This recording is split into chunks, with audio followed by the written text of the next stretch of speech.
வாழைப்பழ தோலில் வழுக்கி கீழே விழுந்தான். வாழைப்பழ தோலில் வழுக்கி கீழே விழுந்தான். வழுக்கி கீழே விழுந்தான்.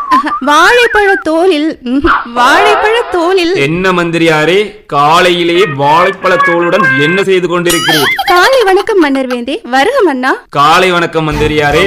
மன்னா, அது வேறொன்றும் இல்லை மன்னா.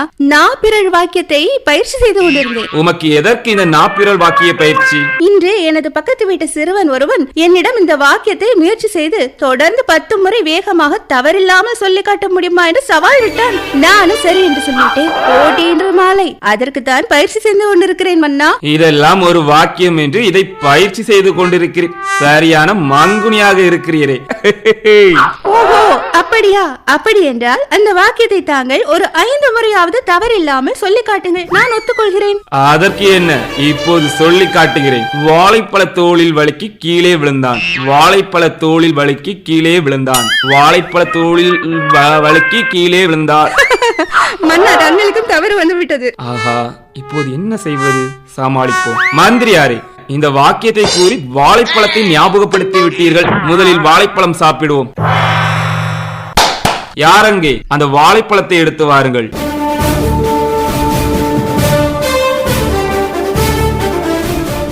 ஆஹா, முழுவென்று மஞ்சள் நிறத்தில் இருக்கிறது. பார்த்தீரா? பார்த்தாலே சாப்பிட வேண்டும் என்று தோன்றுகிறது. எடுத்து சாப்பிடுவோம். மன்னா, அதை எடுக்காதீர்கள், சாப்பிடாதீர்கள். ஆரம்பித்து விட்டீரா உமது வேலையை? இந்த வாழைப்பழத்தில் அப்படி என்ன இருக்கிறது என்று யாரும் சாப்பிடக்கூடாது என்று தடுக்கிறேன். மன்னா, அந்த வாழைப்பழத்தை சற்று உற்று பாருங்கள். அதில் என்ன தெரிகிறது? வாழைப்பழத்தில் மஞ்சள் நிறம் தெரிகிறது. ஐயோ, அந்த மஞ்சள் நிறம் தான் எப்படி தெரிகிறது? மஞ்சள் நிறம் மஞ்சள் நிறத்தில் தான் இருக்கும் மந்திரியாரே. பிறகு என்னது சிவப்பு நிறத்திலும் பச்சை நிறத்திலுமா இருக்க போகிறது? ஐயோ, அது இல்லை மன்னா. வாழைப்பழத்தின் அடி முதல் நுனி வரை, அதாவது அதன் காம்பு பகுதி வரை ஒரே நிறமாக மஞ்சள் நிறத்தில் இருக்கிறது. பார்த்தீர்களா? ஆமாம், அதற்கு என்ன இப்போது?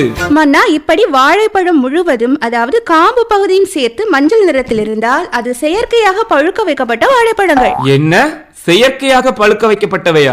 என்ன கூறுகிறீர்? உண்மையை தான் கூறுகிறேன் மன்னா. செயற்கையாக கார்பைட்கள் கொண்டு கெமிக்கல் கொண்டும் பழுக்க வைக்கப்பட்ட பழங்கள் தான் இப்படி இருக்கும். இவற்றை சாப்பிடுவதால் பின்விளைவுகள் ஏற்படும். கால்சியம் கார்பைட் போன்ற ரசாயனங்களை உபயோகித்து பழுக்க வைத்த பழங்கள் உடலுக்கு நல்லதல்ல. இது புற்றுநோய் உண்டாக்கும் ரசாயனங்கள் கலந்தது. இது அசெட்லின் வாயுவை உருவாக்குகிறது மன்னா. பழங்களை செயற்கையாக பழுக்க வைக்க இந்த வேதிப்பொருளை பயன்படுத்த FSSAI தடை விதித்துள்ளது. இது போன்று பழங்களில் சேர்க்கப்படும் ரசாயன ஒவ்வாமை, வயிற்றுக் கோளாறுகள், சிறுநீரக நோய்கள் மற்றும் புற்றுநோய் மூலம் உடலுக்கு கேடு ஏற்படுத்தும் மன்னா. அப்படியெனில் இயற்கையாக பழுக்க வைக்கப்பட்ட வாழைப்பழங்களை எப்படி தரம் பிரித்து கண்டுபிடிப்பது? மன்னா, இயற்கையான முறையில் பழுக்க வைக்கப்பட்ட வாழைப்பழங்களில் காம்பு பச்சை நிறத்திலும் பழம் மஞ்சள் நிறத்திலும் இருக்கும். இதை வைத்து கண்டுபிடிக்கலாம். பழுக்காத வாழை காய்களாக குலைகளை வெட்டி எடுத்து அவற்றை ஒரு இடத்தில் வைத்து வாழை இலை சருகுகளையும் தேங்காய் நாரையும் வைத்து போத்தி அதன் மேல் களிமண்ணை குழைத்து பூசி ஒரு ஓட்டை மூலமாக தென்னை மட்டை எரிய வைத்து விடுவர். அதை வாழைப்பழ கொடாப்பு போடுதல் என்று கூறுவர். அந்த காய்கள் சீக்கிரம் பழுத்துவிடும். இந்த முறையில் பழுக்க வைத்த செம்பதத்தில் இருக்கும் வாழைப்பழங்கள் சந்தைகளுக்கு விற்க அனுப்பப்படும். அந்த பழங்களை வாங்கி உண்பதால் கேடேதும் கிடையாது. நல்ல வேலை, சரியான நேரத்தில் வந்து சரியான தகவலை கூறினீர். அப்படியெனில் உமக்கு வாழைப்பழத்தை பார்த்து வாங்க தெரியும், அப்படித்தானே?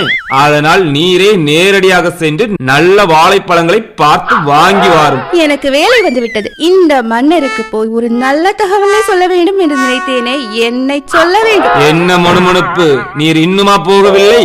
இது போகிறேன் மன்னா, போகிறேன். மன்னருக்கு பாம்பு காது.